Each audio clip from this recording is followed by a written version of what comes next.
All right, today I want to share the memoir I read, which is called Haldol and Hyacinths, A Bipolar Life. And then I misspelled her name on here, but it's by Melody Moesi, as you can see on the left. And I'm John Hansen. So in this book, she's diagnosed with bipolar disorder. And so bipolar disorder, we kind of all know what this is disorder. This disorder causes extreme mood swings that include emotional highs that are known as mania and lows that are depression. So to be diagnosed with bipolar disorder, you must experience at least one episode of mania, and this episode must last for at least 1 week and be present most of the day. They also must have 3 or more mania symptoms. So in this little graphic to the right, it has some of the symptoms. There's obviously many more. And she has a lot of these in the book. So talking excessively when she's in this state, she's talking nonstop, to her husband, to herself, to anyone. She has racing thoughts. Like at one point, she says she just has to run around to try to just like keep up with the thoughts. She just likes to run because she feels like she has to be constantly doing something to keep up with her thoughts. She also, when she's in this state, sleeps less. I mean, it talks one time in the book where she's just up for like 3 days straight with no sleep, and she feels like she doesn't have to sleep. She would just be wasting time. And she does have delusions throughout the book. And then they must have a depressive episode resulting in 5 or more symptoms in a 2-week span. And I mean, the symptoms are just the normal depression symptoms. So extreme fatigue, she loves to stay in bed for long periods of time, prolonged sadness, memory loss, poor nutrition. And in the book, she says she'll go a month with having depression, and then just it'll flip, and then a month of like mania and stuff like that. So that's kind of the symptoms of the bipolar disorder she has, the DSM definition of it. And she also obviously has depression, as it says right here, and she also has a bit of an eating disorder, but that kind of goes along with the bipolar disorder. She says that's kind of goes along with her depression, that she'll just stop eating for long periods of time to make herself feel better, to make herself look better. How does her bipolar disorder and her disorders affect family and parent relationships? So her father and mother came over from Iran, so that's part of the book. She talks about what it's like to have a mental illness, growing up in the culture of like having Iranian parents and Iranian friends around her. And they're both very successful doctors, very successful people when they came over to the United States. And she was always worried about disappointing her parents and what her parents would think about her mental illness. Her parents just had they had very high expectations for her. They wanted her to become a doctor or a lawyer or something successful.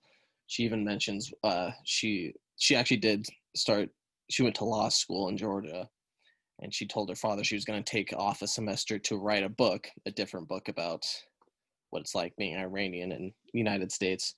And her father got very upset because he wanted her to just quickly become a lawyer and become super successful. But obviously her first book was a success, and he kind of realized that there's different forms of success rather than just being a like successful doctor or lawyer. There is a part of the book I wanted to read about when her parents came to visit her in the mental institution for the first time. She went to it's a mental institution called Stillbrook. She said, "They were all surprised and relieved to find me in such high spirits. My parents immediately concluded that it was the drugs that brought on my momentary brush with madness. I hadn't told either of them about switching to Cymbalta before because I didn't want to worry them.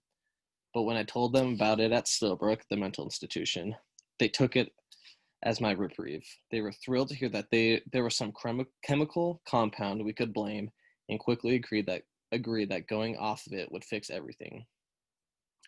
So I mean, that kind of shows that her parents, it took them a while to kind of accept like that she had a mental condition, bipolar disorder, and they kind of for a long time just blamed it on other things. They couldn't really accept it. But towards the end of the book, her relationship with the parents actually grows. They come to accept it. They're the ones kind of supporting her through the hard times, and it's actually very tender about how that happens. But they become to accept her bipolar disorder and help her out with that. So fears. This one's kind of interesting because it kind of depends on what state she's in her mania or depression. So during her manic episode, she starts to have some fears that really aren't based off anything in reality. Um, one of her main fears when she has a big manic episode, she had earlier in the book, she had a pancreatic. She thought she had pancreatic cancer, ended up just being some kind of mass that she had in her pancreas. But she has this fear that it's going to come back, which is a real fear. But she thinks she's going to die in the next year, that she needs to find another wife for her husband before she dies. And so it's a really big fear for that her husband's going to be left alone when she dies. But there's really nothing to base that off of. All the doctors say she doesn't, like, she hasn't actually even seen doctors about it in a while, but there's nothing wrong. She's not dying, but she thinks she is. So she needs to find her husband another wife. She was put into isolation after a huge manic episode. And after that, she was in there for a couple days.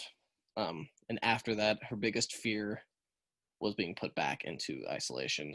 She just did not like, one of her biggest fears is just like no one ever listening to her. And that's what they did in isolation.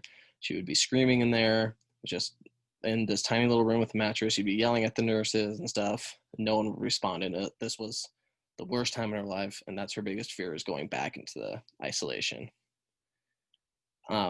Like I said, she had pancreatitis while in college, and she had to fear that she would get pancreatic cancer later on. Romantic or sexual interest. So she does have a husband. She talks about how he met her, but he is more of a logical guy, very like loves stats, loves numbers. So he doesn't know how to react at first about her symptoms, so he begins to take notes, which actually helps out with the book. She has all the notes he's taken of like her episodes, what she's like. But yeah, so he likes to keep everything in order, make sure everything's good, and but he does love her unconditionally. Her bipolar disorder doesn't change the fact that he loves her, and he's always trying to help her out and bring her back to reality.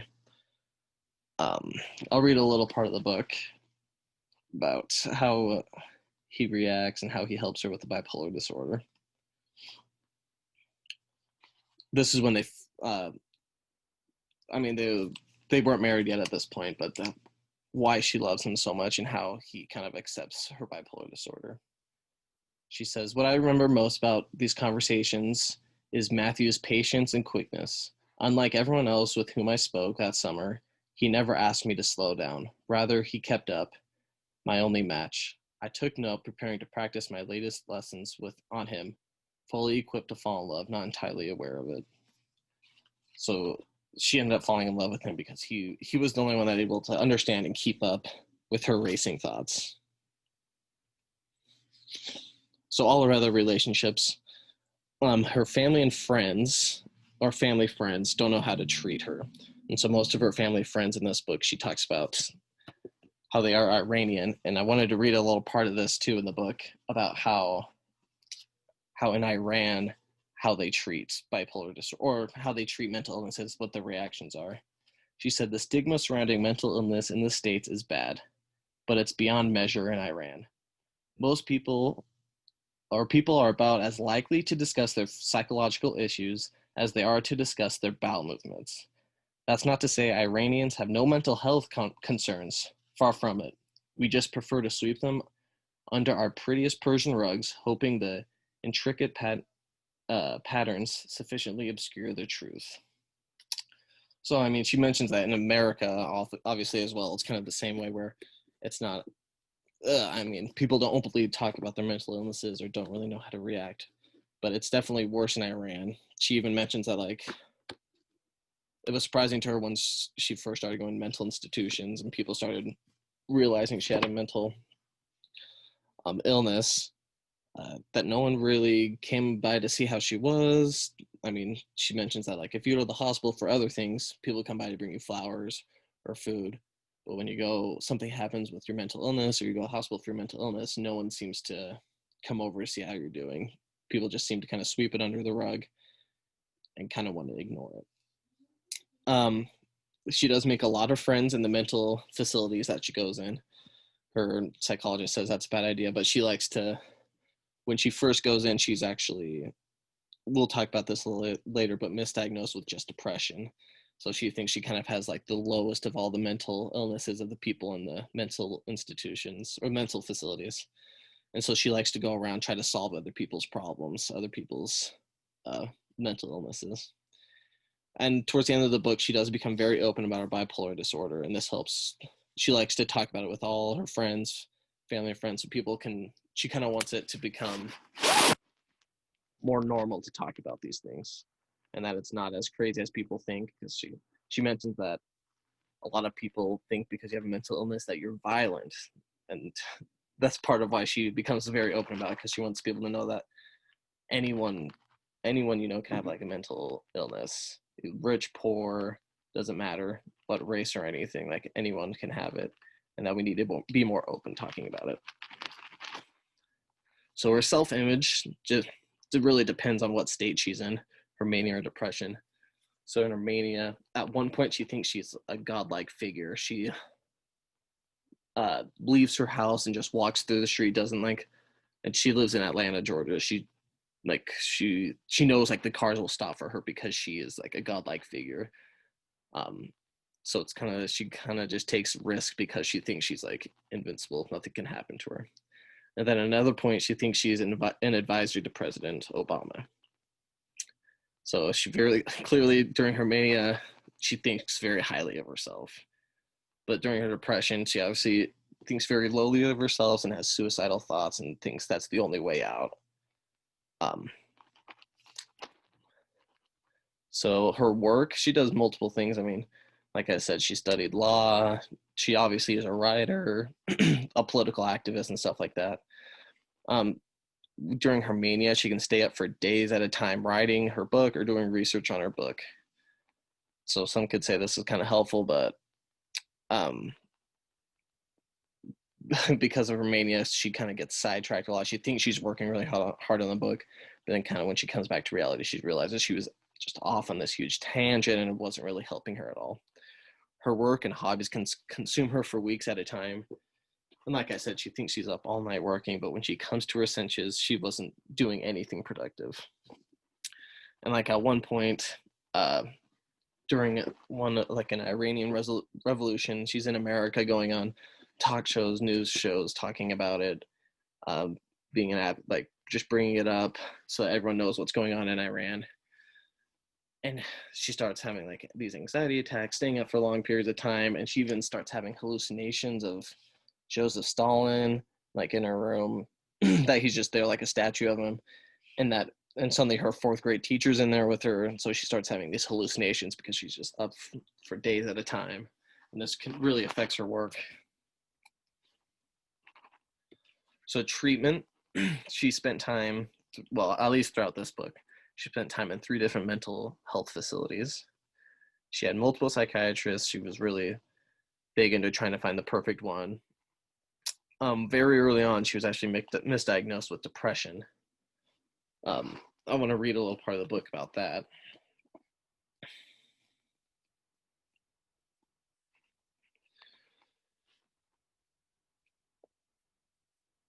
She said, "I left Stillbrook without a proper diagnosis and without a long-term treatment plan. Despite growing increasingly manic over my time there, no one bothered to notice, let alone to consider revising my diagnosis. So I left still thinking I had unipolar disorder. I left without even a rudimentary understanding of what bipolar was, besides besides what I had seen from others that had bipolar in the mental institution."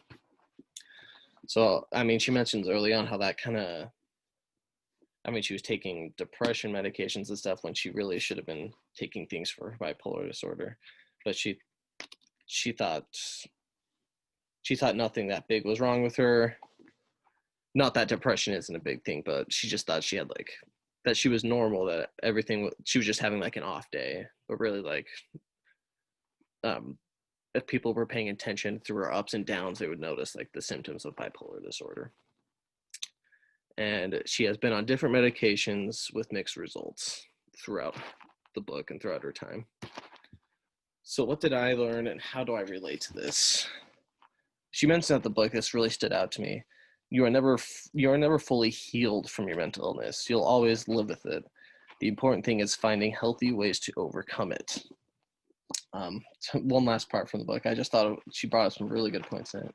She said, I'm not cured. As a rule, bipolar disorder is, quote, relapsing and remitting. I can be fine for years at a time, but then there'll be this big comic book worthy bam. Even if I do everything right, take my meds, stick to a steady sleep schedule, eat like Dr. Oz, pray like Muhammad, and yoga like Madonna, it's still highly likely I'll get sick again.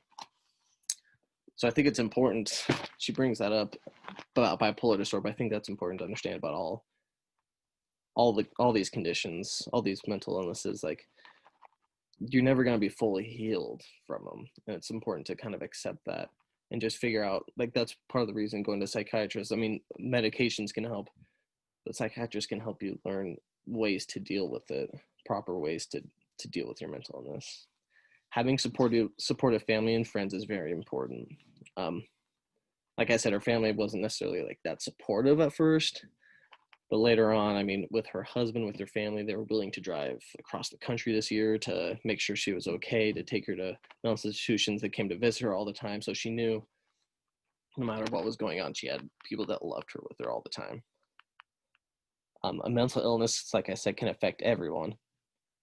At the beginning of the book, she says, I mean, because she's from a successful family, doctors and stuff, like, oh, like, this can't actually be happening to me. Like, I'm a upper class woman, like, this only happens to like poor people.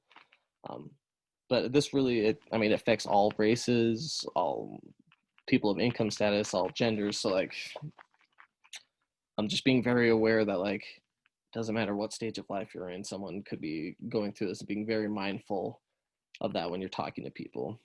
And like I said, doctors aren't perfect and you can't get misdiagnosed. But this, I mean, growing up, I thought doctors knew everything. Like, how can they get anything wrong? But they're humans too.